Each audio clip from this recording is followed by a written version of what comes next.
Hi everybody, my name is Taylor and I will be going over our project that we all had to submit over the course of the semester. I chose case scenario number 6, which on this police report I kind of summarized, so we'll go through it together. One of our officers was caught to a disturbance at a library on September 6, 2020. At approximately 11 a.m., there were reports of gunshots. On his way to the library, he seen two cars speeding north towards a police station, and after arriving to the library, he headed back to the police station. Um, Upon arrival at the police station, he had seen Miss Carlisle, who is the suspect in this case scenario. Her name is Susie Carlisle, and she was frantically waiting an interview, and she had a gunshot wound. It was nothing serious.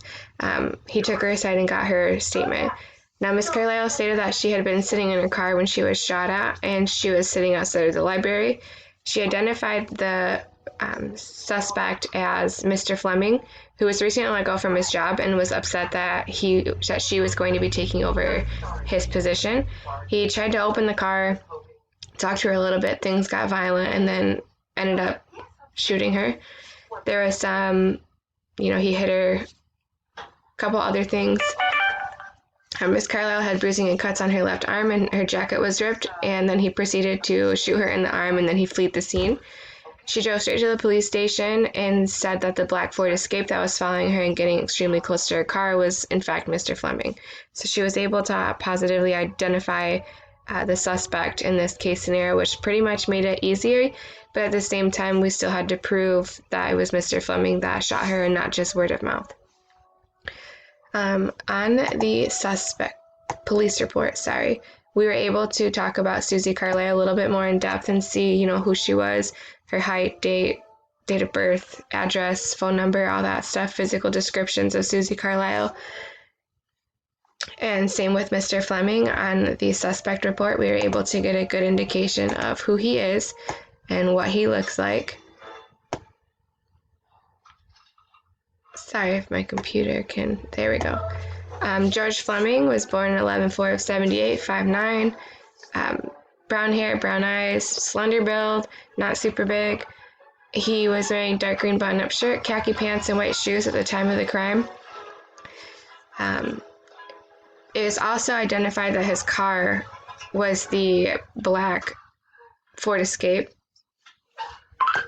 And then if you go down further, on the suspect report, you were able to talk about, he had short hair, straight hair, he looked clean, regular glasses, no unique clothing, tattoos, or distinctive marks that were on him.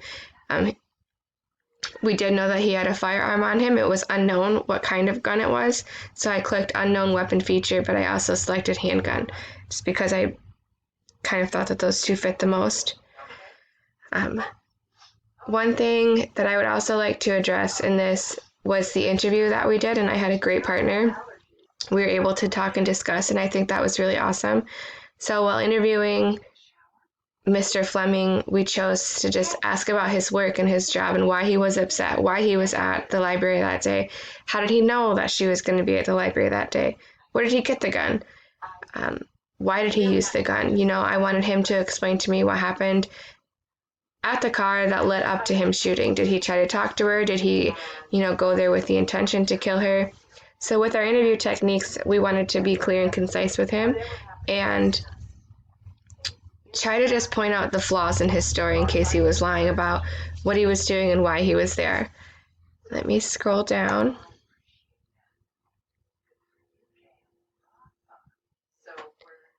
Here you can see the fact that C is the interviewer and blue is Mr. Fleming. He states that he walked up to the car, had an issue with her, and she played stupid and had no idea. He did admit that they had a minor altercation, but that was it. He said that he had a CPL license to carry, so that, he had this weapon legally. And then down at the bottom right here, I asked him, why he didn't come to the authorities, and he said he was afraid, as most witnesses are. During our interrogation, my partner and I got more in depth into the questions, and she pointed out, the lies in my story and the contradictions in my story, which I wasn't able to answer. So this was really cool to, try in real life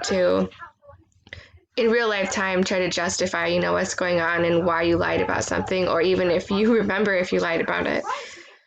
At the end, we eventually had Mr. Fleming say that, he was going to shoot her, and it was because he was mad that she took his job, and, if she wouldn't have gotten away, he would have tried to finish the job. I think one ethical issue that we could have faced in this was with his work and trying to decide, the reasoning for him shooting her was. I believe that ethically we couldn't just assume it was him because of the altercation they had at work. We have to, put our personal issues aside, understand that Miss Carlisle is scared and frantic, but also understand that we can't just say it was Mr. Fleming because Susie said it was. Legally, I think that we had to uphold Mr. Fleming's rights as well, and to go to his job and get their story, talk to any key witnesses, talk to him and Susie separately, and get all sides of the story before making it seem that Mr. Fleming was guilty before even having a fair fight. All in all, I think this assignment was a lot of fun, and it was really interesting to see how everything panned out. Even my partner's assignment, I had a lot of fun, interviewing her and getting the sides of her story. I want to tell you guys that I had a great time in this class, and I really hope that moving forward, thank you, and